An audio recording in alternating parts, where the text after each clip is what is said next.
Good afternoon, YouTube.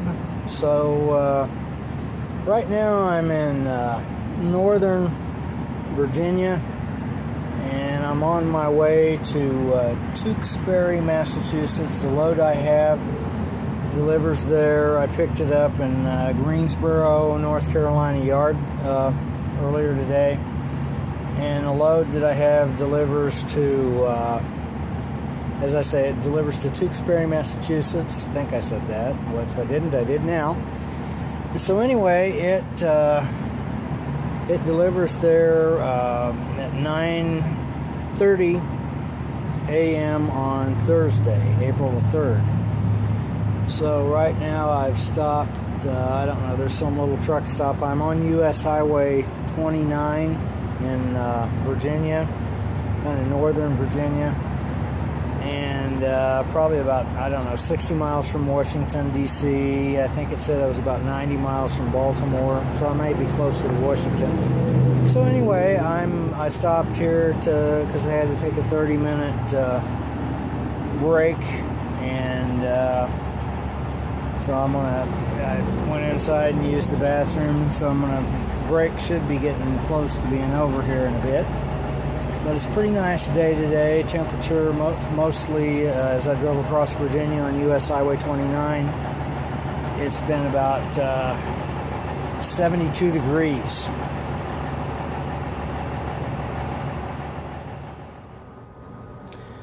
So I've made it to northeast Maryland, not to be confused with northeast Pennsylvania. I guess it's a name of a town. In both cases. So, but there's a Flying J truck stop here at northeast Maryland, and I've got about, I guess the GPS said I've got about 388 more miles to go, and so should be able to do that tomorrow. The only problem is I probably can't go all the way, because the place where I'm delivering the load to does not have any it says specifically it does not have any overnight parking. So maybe they did at one time, but now they don't. And so probably what I'll do, I know where there's a truck stop that is along Interstate, 495, that goes the Boston outer loop. I think it's exit 14. There's a couple of truck stops there, but both of them charge. This one, you go inside this gate and you buy, I forget how much it is. It's like $8 or something, and they give you a little token that looks like a coin. So I'll usually just bite the bullet and pay to park there. So probably just go there, and it's going to be a ways to get to where the load delivers to, on up in Tewksbury, Massachusetts.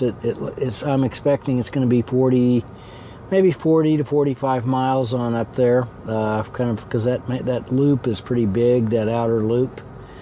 So it's a ways on up to the from where that truck stop is, up to the Franklin, Massachusetts area where Tewksbury is. So I'll just probably go to that truck stop and spend the night there, and then get up in the morning, Thursday morning, and drive on up to the delivery point and make the delivery. It delivers at 9:30 a.m. on Thursday. So in any case, to kind of follow up with what I was talking about in the video I put up last night, if, is the world, I have a question, is the world making you unhappy? Furthermore, can the world make you unhappy? And if the answer is yes to both or either one of those questions, is it the world's fault that you're, where do you lay the blame at? Who's to blame? Is it you blame the world for making you unhappy? You blame the world that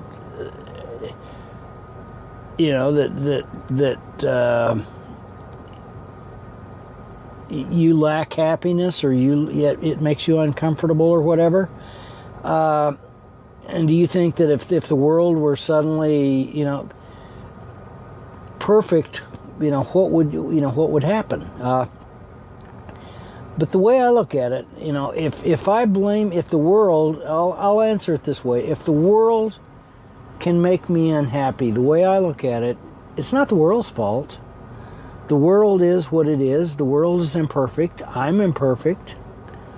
But if the world can make me unhappy, then therefore it's my problem. It's not the world that really has, that I can really blame, because it is what it is. If the world is able to make me unhappy, then it's really my problem. I'm to blame. There's something wrong with me if the world can make me unhappy, if it can or if it does. And so that's something to think about. Does the do you blame the world? Do you blame the people, places, and things around you for your unhappiness? Because if you do, I think you're making a terrible mistake, because they are what they are. And the world is flawed. People are flawed, so on and so forth. So therefore, to try to blame the world for your unhappiness is really pretty absurd. And it's, again, the way I look at it, if the world is able to make me miserable, if the world makes me miserable or unhappy or so on and so forth, it's my problem. It's my reaction is the one thing that I can control, that I do have control over, and that really controls whether I'm happy or not. And people have a wrong idea of what happiness is, and maybe I'll go into that the next time, because I want to keep the size of these down if I can. Don't want it makes them. If I keep the size down, then it's easier to upload. By the way, this is gonna be the first one of these episodes that I found a video app on the Google Play Store, and this is called KineMaster, and they have a free version and a pro version. And so I went ahead, I looked at the free version, really liked what I saw, got the pro version. It's called KineMaster Pro, and it's $2.99, $2.99 on the Google Play Store. And this is actually quite a nice video editor. It's the best video editor I've ever seen on an Android, in any kind of Android, in the Google Play Store, basically. And so this really sort of begins to rival what you can do with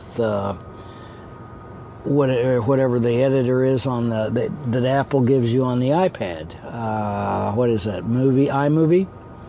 This really sort of rivals that, and I think it's going to continue to improve.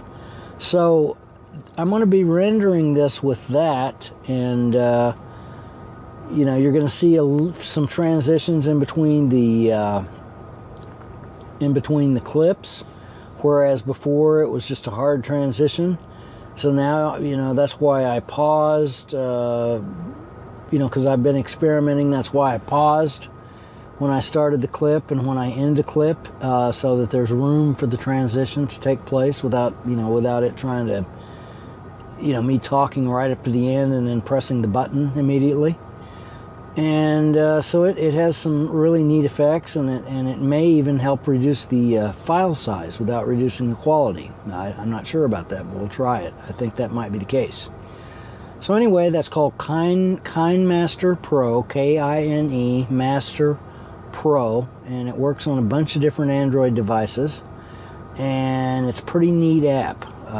So the apps are really catching up. That's been one thing that's kind of lagged on Android side, and at this point the apps really are catching up with what's available on the iPad. And so I like my iPad Air. Primarily I'll end up watching, and I got it right here, of course. Primarily I end up watching videos on it, and a few other things, browsing and this and that, and it's just kind of too big to do video on. It's much easier to do it on the phone here. way easier for various reasons. So, but the iPad, I like my iPad Air, but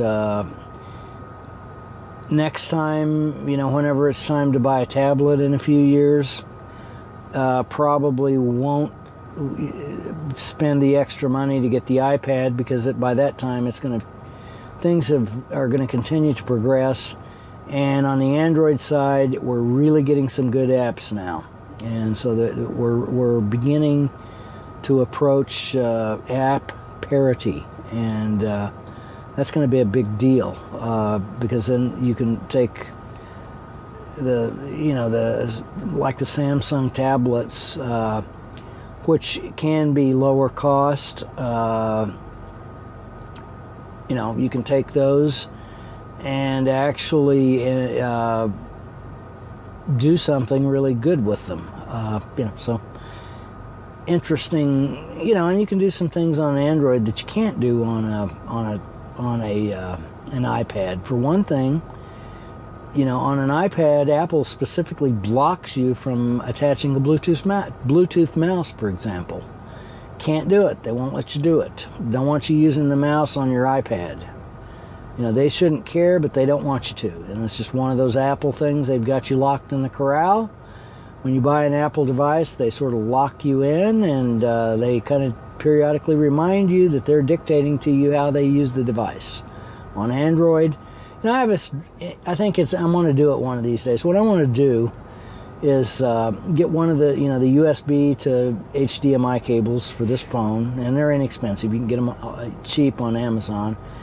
Get one of those, plug it into a monitor, an HDMI, a 1080p, and attach a Bluetooth keyboard and a Bluetooth mouse, and actually have a 1080p display, and you've almost got a computer then. And from a processing standpoint, with this Galaxy Note 3, it really is a computer. This is the most powerful device that I have as far as processing power. 2.3 gigahertz quad-core processor in this phone, and that's more powerful than certainly than any other device that I have. It's amazing.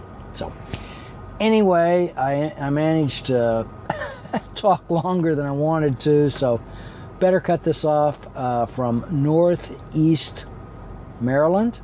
I'll catch you later.